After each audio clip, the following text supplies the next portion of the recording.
Hello, physics students. I didn't get a chance to work this one in class today. Excuse me. I'm going to show you Torricelli's theorem and how this works. The basic idea with Torricelli's theorem is it is a special application of the Bernoulli principle, and you're going to be unimpressed with the result of at least this part of it, the speed of the water as it exits the hole. So I went ahead and taken the time to draw the scenario. So we've got a dam and it's holding back the water in a reservoir or something. And then there's a small hole here, 4 meters below the water level. And that's spraying water out, conveniently spraying it out horizontally. And later we're going to get asked a question about, how far does it land? That's the projectile motion part of this, and that's going to be a good review. But the part that we're interested in right now is just how fast is the water going when it exits. Now, so we are tasked with finding the speed of the water as it is leaving. So what I'm going to pick, you may find this kind of interesting, but my comparison points here for the Bernoulli equation, I'm going to pick a point up here at the surface of the water, and I'm going to pick this point right here just after the water molecule has left the opening in the wall. And what that's going to do is it's going to make it so both P1, the point up here, we'll call this 1, and we'll call that 2, so that our pressure 1 is atmospheric pressure. And look, this just exited into the atmosphere as well. That's also at atmospheric pressure. Now, since P1 and P2 are equal to each other and equal to the atmosphere, those don't matter. So they're going to cancel out. Really, I should just have drawn exit or drawn slashes through them and not whatever, but they're the same. So they're going to cancel out when you subtract them, from both sides.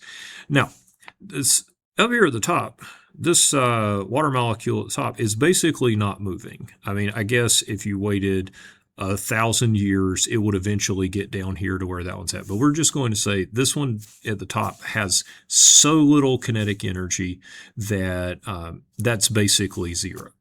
And then this one at point 2, well, what would make a really good system for us is to reference that our height equals 0 at the hole, and that way we only have to deal with y1 being 4, and then y2 is going to be 0. And the reason why I said this is uninteresting or disappointing maybe is this is going to simplify greatly when we just apply this Torricelli's theorem to this situation, because we're going to be left with the height of the fluid, which you might remember is equal to the pressure caused by the fluid from earlier. If you look back at that gauge pressure equation way over here, where's that thing? Yeah, there you go, rho GH. That's what we're doing here is rho GH to get the pressure that's pushing the thing out at the point here. And then, but that's the pressure inside, not the pressure outside. We're doing the pressure outside, or we're talking about the point outside over here. But anyways, there is a similarity there. That's my point. And that's going to be equal to 1/2 rho V2 squared. Now, you might notice rho appears in both terms, and so that means that rho will cancel out. And then we can multiply both sides by 2, and that'll get rid of the 1/2. So we've got 2gy1 equals 1/2. No, it's gone. Sorry. I did that whole to get rid of that. So V2 squared. And then we're going to square root both sides. And we get V2 equals square root of 2gy1.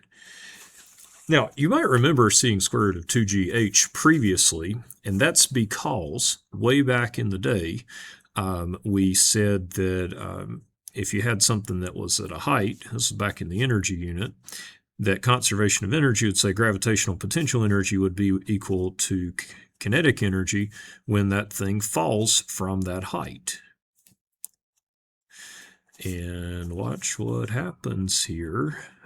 You get the same kind of thing, GH equals 1/2 V squared. And when you do the math and you move that over, you get 2GH equals V squared, and then you square root both sides. And look at that, V equals square root of 2GH. So this is the same, it's the same equation. And maybe you remember in class, I told you about how this is just a statement of conservation of energy specific to fluids. Well, hey, look, there it is. So it doesn't really matter. It's the same thing if we dropped a ball from a height of 4 meters, or if we let fluid pressurized by gravity. That's why there's pressure here at this point where it's coming out, is because the gravity pulling down on that fluid. The velocity of the fluid is the same as if we had dropped a ball from the same height as the height difference in the fluid, which is kind of cool. But anyways, let's go ahead and do the math stuff here. So 210 meters per second squared and 4. And let's see, so that's going to give us square root of 80.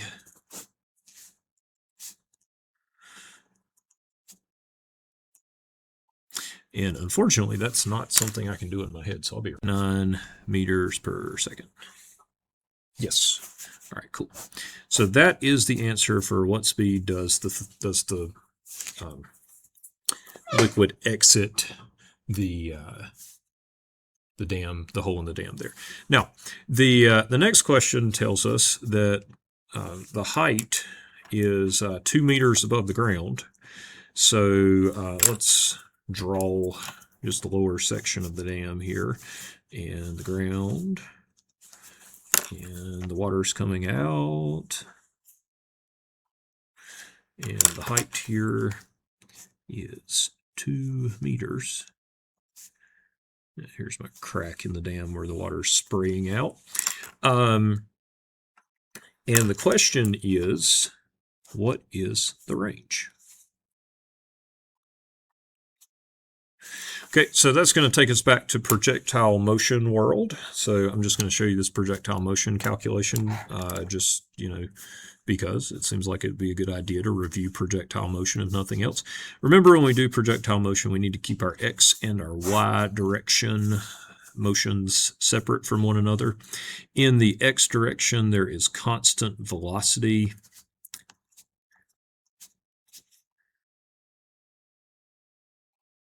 There's constant velocity, so this is the applicable equation.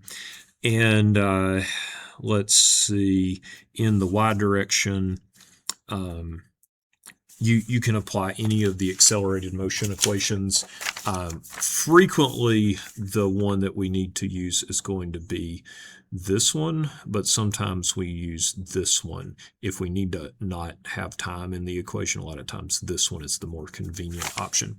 I think, though, what we really need to know is how long the thing's in the air, so I think I do want to use the acceleration equation that has time in it, so that's what we're going to do here. All right, so we're going to go, and I'm going to call these y's, even though there are x's here, I'm going to call them y's to remind me it's the y direction. Y0 plus Vyit plus 1/2 AT squared. Now, let us start thinking about what we know here. So I think the way I'm going to treat this is I'm going to treat this as though the initial Y position is 2 meters. Now, I know we made 0 here, but this is a new problem. So we're going to redefine where our 0 point is. So 2 meters, and then I'm going to put the ground at 0 just to make my math hopefully easier. And then our initial Y velocity. This trips kids up, but hey, we launch the water horizontally. That means the initial Y velocity is 0 because this horizontal initial velocity, it's going to the right. It's not going down at all to begin with. So whatever you multiply times 0, whatever the time ends up being, this term is still 0. I'm just going to throw a 0 in there for kicks. All right, and then 1/2 acceleration due to gravity is downward, so negative 9.8 Yeah, you know, I'm just going to do 10 here. Maybe the math will be easy. I doubt it, but we'll try. So negative 10 meters per second squared and t squared. All right, cool. So 1/2 times negative 10 is negative 5. 2 meters over here, t squared. So then I'm going to divide both sides by negative 5 meters per second squared.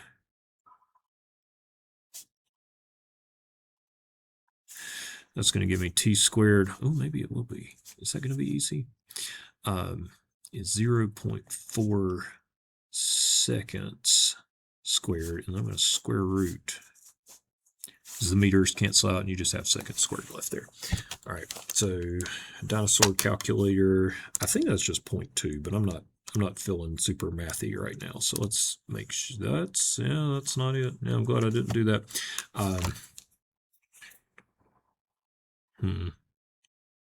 Okay, we'll go with it. Yeah, that's about right. Yeah, because if you drop something from a meter, it's about 0.43 seconds. So 0.63 seconds to fall 2 meters seems about right. All right, and once we have the time here, now we can take that time and plug it in over here. We'll just say that we're starting. We'll just say that we're starting our x position. We'll just say this is where 0 x position is at. So we'll just start from 0, and that makes sense. We got our launch velocity over here, the 8.9 meters per second. And we got our time here is 0.632. And we'll take those two things and multiply them by each other, because that's what the algebra is telling us to do. And that's going to give us, we'll go 5.7. All right, so I think that is all we need to do there. All right, cool.